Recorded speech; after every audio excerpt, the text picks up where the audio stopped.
To recognise exemplary practice in primary teaching, the Advanced Classroom Expertise Teacher, ACET, was introduced as part of the Primary Teachers Collective Agreement 2013-15. ACET recognition is based on eligibility and professional criteria agreed between the Ministry of Ed and NZEI. A is for allowance. Prior to ACET or ACE teacher, to have a career path you had to go either through management or leadership.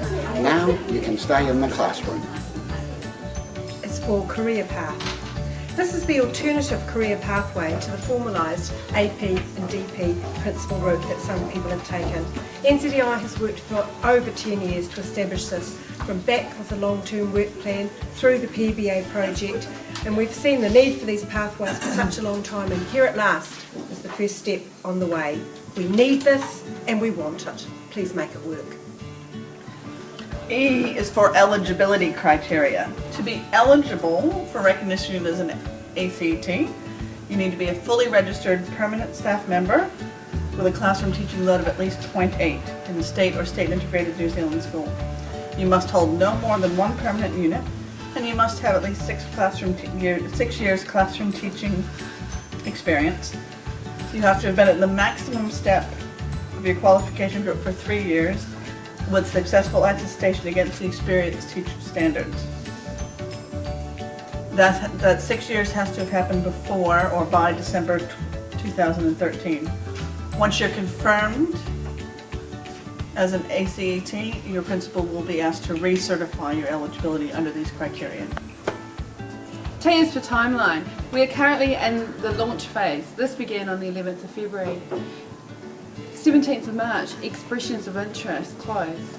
The 12th of May, you will be notified if your expression of interest has been successful and the national prioritisation process may be used. 18th of August, you have to submit your portfolio. Portfolios must include a signed certification and recommendation from the school principal. 10th of November, teachers will be notified of the results. Selected teachers, principals will be asked to confirm that the teacher has continued to meet the eligibility criteria up until the end of 2014. On the 28th of January 2015, you will be paid as an ACE teacher. E is for expressions of interest. Expressions of interest need to be completed and signed off by your principal within the next 3 weeks, as they are due on the 17th of March. So get your applications in early and take care. Make sure you fill in the forms correctly, as you may not be told if you have not done this properly. Teachers encourage your colleagues to apply, and principals encourage your teachers. A for avalanche. If in the likelihood of an avalanche of applicants, the national prioritisation process and criteria will take effect. Should there be more than 800 applicants. There are 5 national prioritisation criteria. They are classroom full-time equivalent teaching, giving priority to higher portions over the 0.8 threshold for eligibility, and fixed-term units, giving priority to none to fewer fixed-term units.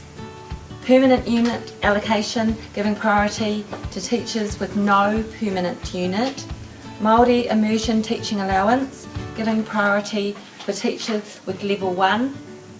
And leadership roles, giving priority to teachers with none to fewer leadership roles. C. This C is for contact. Who to call, where to go if you need help.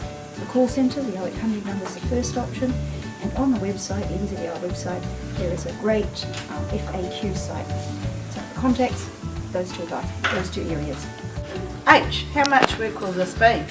If the expression of interest is selected, the teacher will be invited to put together a portfolio to demonstrate that they've satisfied the agreed professional criteria. Teachers submit a portfolio which includes certification by their principal or their acting principal that it is an accurate representation of their professional and classroom practice, and a recommendation as to whether they should be ACE teacher recognised. A panel of independent experts will consider the portfolio and make a decision based on that portfolio and the principal's recommendation. Teachers will be notified of the outcome, and for teachers that are selected, the principal or their acting principal will be required to reconfirm that they continue to meet the eligibility criteria during 2014.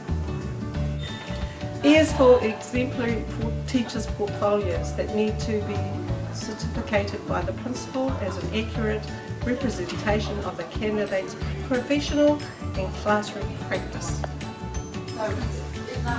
R. Relinquishing assessing the ACE teacher allowance happens if the teacher reduces below a 0.8 teaching load for longer than a term, or as a result of adverse outcomes from a competency or disciplinary process, or by an unsatisfactory performance review or registration assessment, or if the teacher accepts more than one permanent unit. If a teacher becomes ineligible to receive the ACE teacher allowance, they can reapply with no prejudice at a later time. Once the ACE teacher status has ceased, a full reapplication process is required to regain the wonderful ACE teacher status.